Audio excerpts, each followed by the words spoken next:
Os destaques da semana entre os julgamentos do plenário do Supremo Tribunal Federal. Você confere aqui na TV Justiça. É a última edição do primeiro semestre de 2019 do Plenárias, que já começou.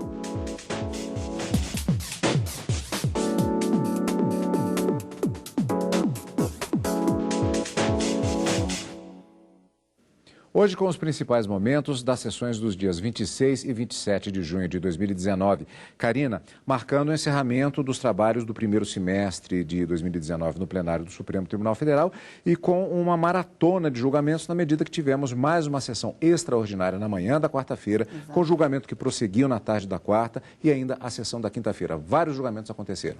Vários julgamentos, embora ainda um pendente de resultado, mas na quarta-feira os ministros acabaram decidindo dois processos que envolviam o chamado juiz natural, quem era o juiz competente para determinar que buscas e apreensões fossem realizadas no âmbito do Congresso Nacional. Na quinta-feira, discussão acerca de matéria tributária e sistema de compensação de débitos fiscais relativos ao imposto de renda da pessoa jurídica e também da contribuição social do lucro líquido, e o início de um julgamento também bastante interessante, que é uma ação civil originária em que o Estado do Mato Grosso reivindica parcela de uma parte do território do Estado do Pará, que, conforme a alegação trazida nos autos, seria dele historicamente. Então, para se corrigir um erro feito nessa delimitação territorial entre os dois estados, a ação foi proposta aqui no Supremo Tribunal Federal. Assunto que não acaba mais no plenário dessa semana do Supremo. Então vamos lá, Karina. Na quarta-feira pela manhã tivemos, portanto, como já dissemos, uma sessão extraordinária do plenário. Os ministros do Supremo Tribunal Federal começaram a julgar ações que questionavam competência para autorizar investigações no Poder Legislativo. Uma ação de relatoria do ministro Alexandre de Moraes em segredo de justiça e as outras de relatoria do ministro Fachin, tratando de atuação de policiais legislativos suspeitos de tentarem impedir interceptações telefônicas e escutas ambientais durante varreduras em gabinetes de parlamentares. As investigações e apreensão de equipamentos foram determinadas pela Justiça Federal em primeira instância na Operação Metis. O primeiro a subir na tribuna, na manhã da quarta-feira, foi o advogado de defesa de um dos policiais. Vamos rever na reportagem. Logo que os processos chegaram ao STF, o então relator ministro Teori Zavascki aceitou o pedido de liminar, suspendendo a operação e concedendo liberdade aos policiais até o julgamento pelo plenário. Na sessão, o advogado de um dos policiais legislativos esclareceu que o servidor estava em missão e negou que tenha ocorrido crime. As condutas em comentos são efetivamente legais e regulares. A pretensa ilegalidade, ora sustentada, lamentavelmente pelo parquê, não encontra nenhum respaldo nos fatos. Os servidores públicos atuaram dentro dos limites legais definidos no regulamento. O advogado representante da mesa do Senado Federal, assistente na reclamação, questionou a competência do juiz de primeira instância. Que qualquer medida restritiva à Casa Legislativa deve passar necessariamente por essa Corte, por autorização dessa Corte. A Procuradora-Geral da República, Raquel Dodge, falou sobre o material apreendido durante a operação. Que eventuais nulidades de atos já praticados não atinjam medidas investigatórias independentes destas medidas de busca e apreensão e determinadas pelo juízo da 10ª Vara. Há ali notícias de fato delituoso que precede as medidas de busca e apreensão, há ali declarações colhidas que não estão interconectadas com as medidas aqui examinadas. Ao ler o voto, o relator de uma das reclamações e da ação cautelar, ministro Edson Fachin, destacou as competências atribuídas ao STF e a restrição de prerrogativa de foro por função. A Constituição Federal, de forma estrita e literal, não confere foro por prerrogativa de função a todo e qualquer agente público que exerça função pública nas casas legislativas. Na realidade, a opção constitucional pela adoção da prerrogativa de foro, sob uma compreensão republicana, volta-se à preservação da independência do exercício dos mandatos parlamentares. O ministro Fachin decidiu então aceitar parcialmente a reclamação, entendendo que houve usurpação das competências do Supremo apenas em alguns aspectos. disse que as provas que não causaram prejuízos ao processo permanecem íntegras e a quebra de sigilo em relação a parlamentares é ilícita. Por fim, aceitou o pedido da PGR para enviar ao Supremo o material apreendido durante a operação. Na sessão da tarde da mesma quarta-feira, o julgamento de 2 das 3 ações sobre o tema foi encerrado. Como resultado, o entendimento de que a realização de busca e apreensão no Congresso Nacional, que envolva parlamentares, só pode ser feita com autorização do Supremo Tribunal Federal. A decisão da Corte anulou parte das provas obtidas na operação da Polícia Federal no Senado. Em 2016, a Operação METS da Polícia Federal investigou a provável ajuda de policiais legislativos a senadores. Os servidores teriam feito varreduras em gabinetes e em residências funcionais para tentar obstruir investigações da Lava Jato. A busca e apreensão no Senado, as interceptações telefônicas de parlamentares e a prisão temporária dos policiais durante a operação foram autorizadas por um juiz federal de Brasília. Na época, a operação foi suspensa por decisão do então ministro Teori Zavascki. A discussão veio parar no plenário do STF. Poderia um ministro de primeira instância determinar essas medidas? O ministro Edson Fachin, relator de 2 ações sobre o caso, disse que o juiz de primeiro grau não poderia autorizar, já que existiam indícios da participação de parlamentares nas investigações. Sobre as provas, anulou as interceptações telefônicas e permitiu a perícia em maletas apreendidas. Os ministros Alexandre de Moraes, Ricardo Lewandowski, Gilmar Mendes e Dias Toffoli concordaram que houve desvio de competência do juiz de primeiro grau. A diferença é que, para eles, todas as provas seriam nulas. São imprestáveis no processo as provas obtidas em desrespeito aos direitos, principalmente os direitos fundamentais. E essas provas, essa busca e apreensão, essas buscas e apreensões, elas obtiveram provas em desrespeito ao princípio do juiz natural, em desrespeito ao devido processo legal. Eu peço vênia aos votos do relator e dos que acompanharam e aos percussientes votos do ministro Marco Aurélio e do ministro Celso de Mello, que discutiram a questão da legitimidade, ao fim e ao cabo, né, da presente reclamação, mas eu superaria isso e, nesse sentido, eu conheço da reclamação e vou julgá-la procedente em maior extensão, tal qual fez o ministro Alexandre de Moraes, porque a mesa do Senado compareceu como assistente. Embora a assistência não seja obrigatória, mas o que demonstra que se nós não entendemos que não há os parlamentares envolvidos pedindo a reclamação, mas o Senado é, evidentemente, o proprietário de objetos que estão aqui apreendidos e de telefones que foram interceptados.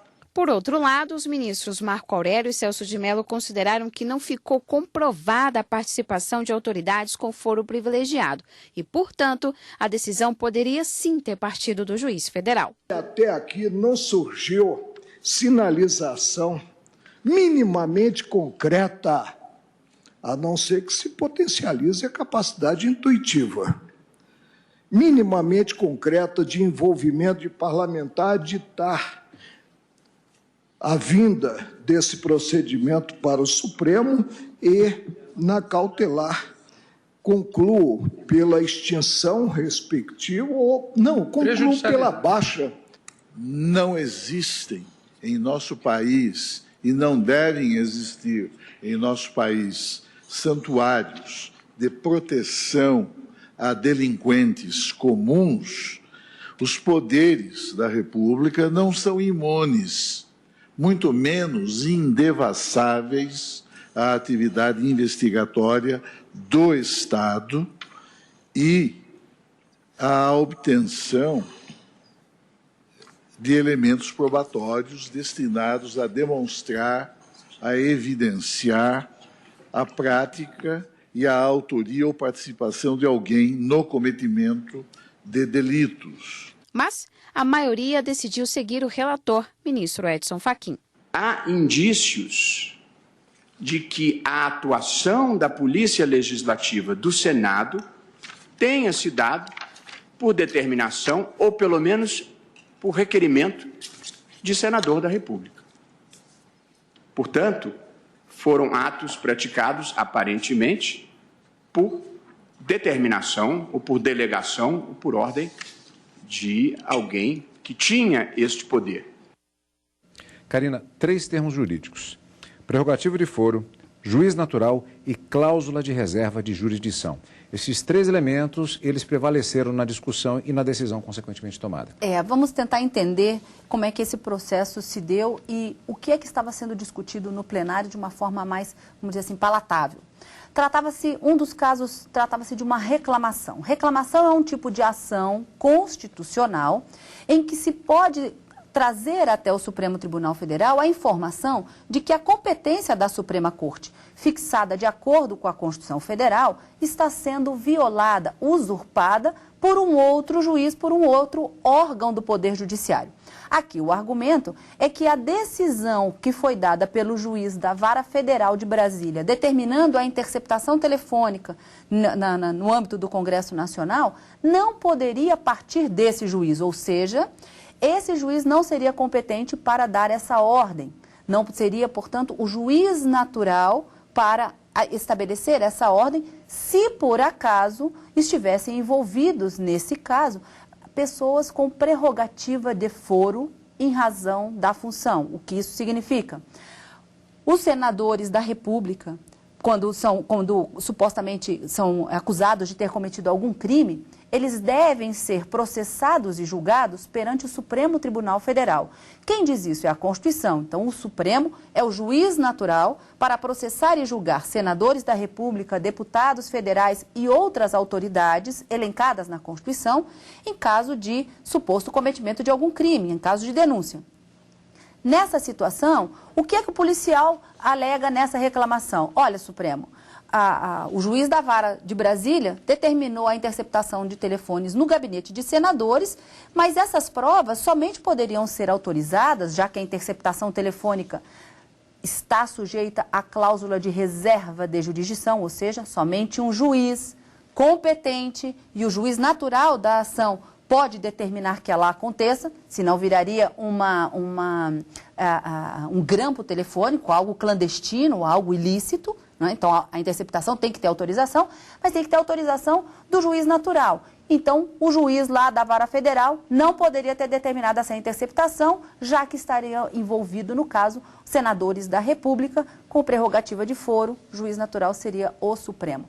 Então, com essas informações, o ministro Edson Fachin entendeu que, havendo autoridades, os senadores da República, entenda, envolvidos nessas interceptações, essas provas deveriam ser consideradas ilícitas, retiradas da investigação e destruídas, porque estariam eivadas de vício, já que determinadas por um juiz que não teria competência.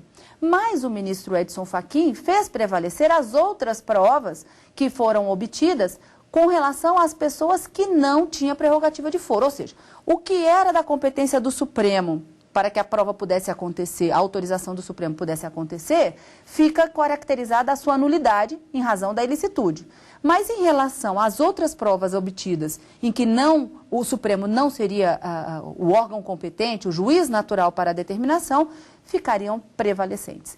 Então, a maioria que se formou foi no sentido de que, sim, houve uma usurpação da competência do Supremo para determinar essas ordens de interceptação telefônica, principalmente, mas uma divergência aberta pelo ministro Alexandre de Moraes. Para ele, todas as provas deveriam ser anuladas. Para o ministro Edson Fachin e a maioria que o acompanhou, prevaleceriam as provas contra aquelas pessoas que não teriam prerrogativa de foro, fazendo então que se anulassem e declarassem ilícitas apenas aquelas em que estivessem envolvidos senadores da República. Então, um julgamento que se alongou durante a manhã da quarta-feira, quer dizer, começou na manhã da quarta-feira, se alongou pelo período da tarde e foi concluído nesse sentido. Apenas ministro Marco Aurélio e Celso de Mello, que abriram uma terceira posição, entendendo que não teria ficado comprovada essa usurpação da competência do Supremo, e votaram de forma divergente, mas ficando numa minoria bastante distinta daquela outra minoria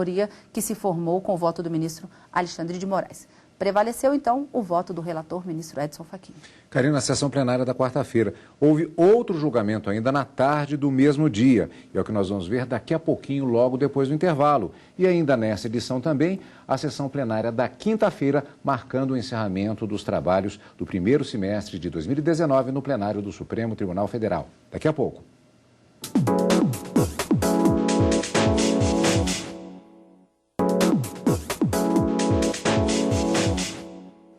Estamos de volta com plenárias. Houve outro julgamento, além do que vimos no primeiro bloco do plenárias de hoje, na tarde da quarta-feira, marcada por uma sessão plenária na manhã e também à tarde daquele dia. Foi o recurso que discutia a possibilidade de anular decisão do Supremo Tribunal Federal, porque o sindicato que entrou com o pedido deixou de existir. O caso era referente ao debate sobre a Convenção Coletiva de Trabalhadores do Polo Petroquímico de Camaçari, na Bahia, de 1990, já analisado pelo Supremo Tribunal Federal. No ano 2000, o Sindiquímica, responsável pelo recurso, se fundiu com outro sindicato. No ano passado, o ministro Marco Aurélio votou para anular a decisão de 2015 do plenário porque, na época, não foi levada em conta a extinção do sindicato. Nessa quarta, ele manteve o voto. O sindicato, que deixou de existir em 2000, acabou realmente praticando um ato interpondo embargo de divergência. E pasmem, senhores, embora inexistente esse sindicato, nós conhecemos, e já disse que somei o meu voto ao do relator nesse sentido, conhecemos e provemos esse embargo de divergência com uma repercussão ímpar. Mas prevaleceu por maioria de votos a divergência do ministro Alexandre de Moraes. Para ele, não há motivos para derrubar a decisão da Corte. Houve uma fusão sindical, além de não ter sido alegado no momento propício, essa nova realidade jurídica sindical não pertencia, não estava disposta no quadro processual, não, em momento algum, se levantou qualquer problema em relação a isso. Sessão da quinta-feira no plenário do Supremo Tribunal Federal. O STF definiu o limite de, que o limite de 30% para empresas compensarem prejuízos fiscais é constitucional. Em vigor desde 1995, duas leis federais tratam do que é conhecida no mundo empresarial como a trava dos 30. Isso quer dizer, a lei limita a compensação para cada ano base a 30% do prejuízo fiscal que a empresa teve nesse período. Esse limite foi questionado no STF pela empresa Polo Industrial Positivo e Empreendimentos. O ministro Marco Aurélio, relator do recurso, considerou a limitação inconstitucional por violar princípios da capacidade contributiva, da isonomia e ainda ser um verdadeiro confisco. Caso se limite o aproveitamento desse saldo acumulado, não será oferido lucro em si, mas sim mera recomposição do patrimônio investido. Não há como cogitar da existência de lucro. Se não há lucro, não há demonstração de aptidão para suportar a carga tributária. A limitação ao aproveitamento do prejuízo acumulado apresenta, assim, contornos verdadeiramente confiscatórios. Dois ministros acompanharam o relator. Não subscrevo o entendimento segundo o qual o julgamento no recurso ordinário 344-994 se projetaria em termos de aplicação para este julgado. Não se pode aferir fidedignamente o lucro líquido do contribuinte. E, nesse sentido, está-se, sim, afrontando os princípios constitucionais da capacidade contributiva, da vedação ao confisco e mais também o princípio da universalidade e também da isonomia. Mas prevaleceu o voto divergente do ministro Alexandre de Moraes. Ele disse que, da forma como está na legislação, não há irregularidade e ainda pode representar até uma sobrevida para as empresas. Esse limite poderia ser 20%, esse limite poderia ser 40%, ou esse limite poderia não existir. É uma benesse ao contribuinte. Poderia ser maior, poderia ser menor ou poderia nem existir.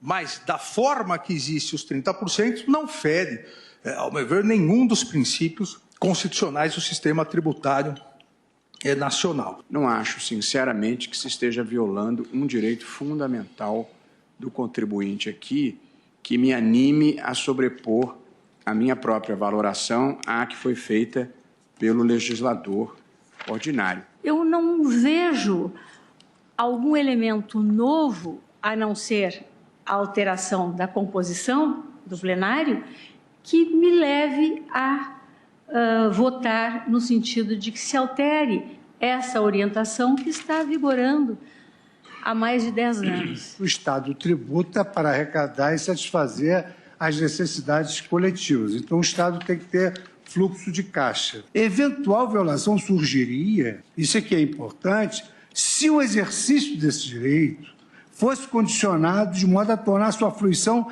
tecnicamente impossível.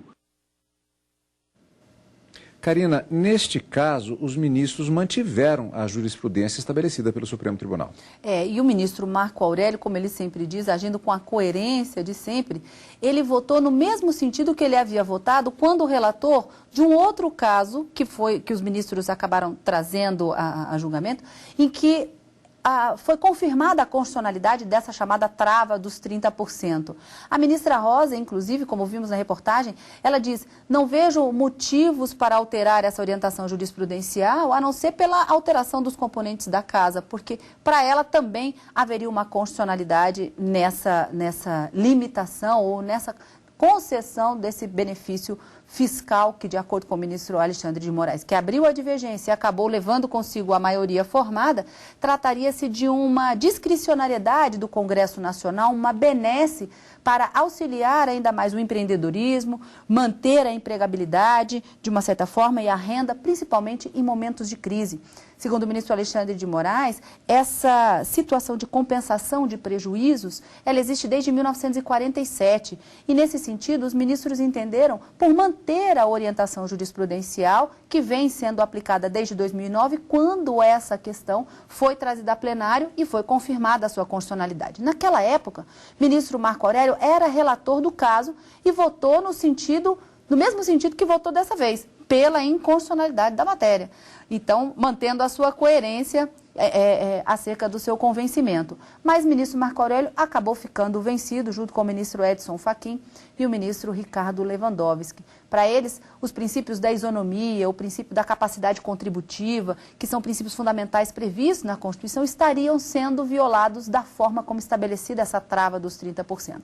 Mas não foi esse entendimento que prevaleceu, mantida o benefício fiscal, né, a compensação desses prejuízos fiscais para o imposto de renda de pessoa jurídica e da CSLL, Contribuição Social do Lucro Líquido, mantida, portanto, é constitucional. Essa foi a decisão por maioria. Sessão plenária da quinta-feira, portanto.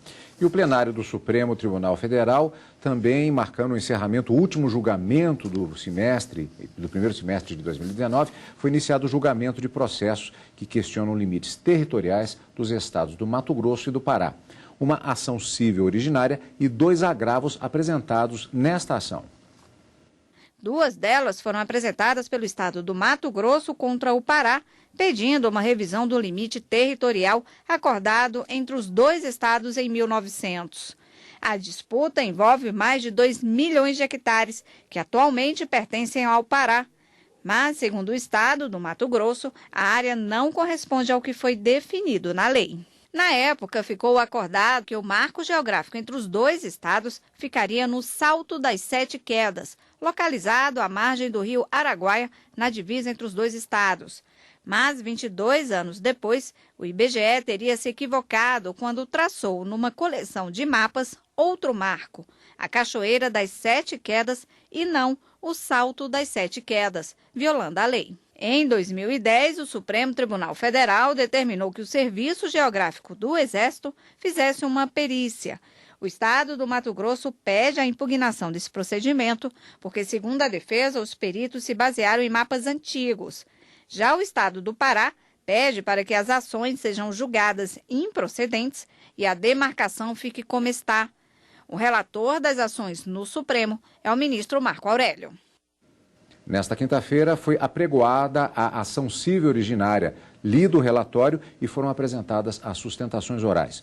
O julgamento retorna no segundo semestre deste ano. E no final da sessão, o presidente do Supremo Tribunal Federal, o ministro Dias Toffoli, fez um balanço dos trabalhos do Supremo no primeiro semestre deste ano. Informou que quase 8.000 processos foram julgados no plenário e nas turmas. O desafio é apresentar uma Suprema Corte no mundo que tenha, num semestre, julgado tantos feitos.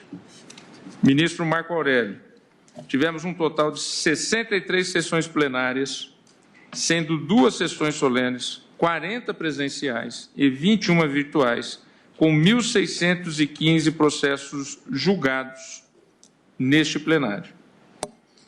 E tivemos um total de 6.280 processos julgados nas turmas, sendo 1.288 em sessões presenciais e 4.992 processos julgados em sessões virtuais.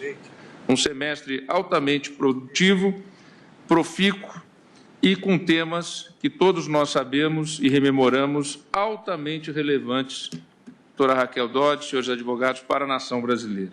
Vossa Excelência conduziu os trabalhos do Tribunal, do Colegiado Maior, do verdadeiro Supremo, segundo o doutor Delfim Neto, que é o plenário, com pulso realmente de aço, mas luva de pelica.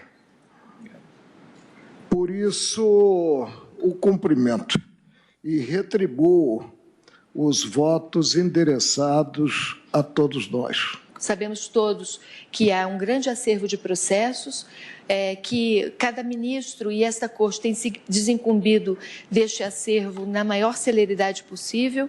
Sou testemunha presencial toda semana desse esforço e desse empenho em fazer o melhor, em tomar as decisões mais fundamentadas, mas é preciso louvar e reconhecer com muita clareza que, ao definir a pauta e atuar com tanta lucidez, o Supremo Tribunal Federal tem contribuído para a paz social e se desincumbido bem da missão constitucional que lhe foi deferida. Desejo que, para o Brasil, para o Supremo, que essa casa continue sempre como está, funcionando, demonstrando que a justiça não é uma palavra vazia, mas uma palavra sentida e aplicada em decisões judiciais. Karina, encontro marcado em agosto. Em agosto, com a volta do Direto do Plenário ao vivo e também com o Plenárias. Obrigado pela sua companhia durante todo esse semestre, como sempre. E continue conosco aqui, na TV Justiça.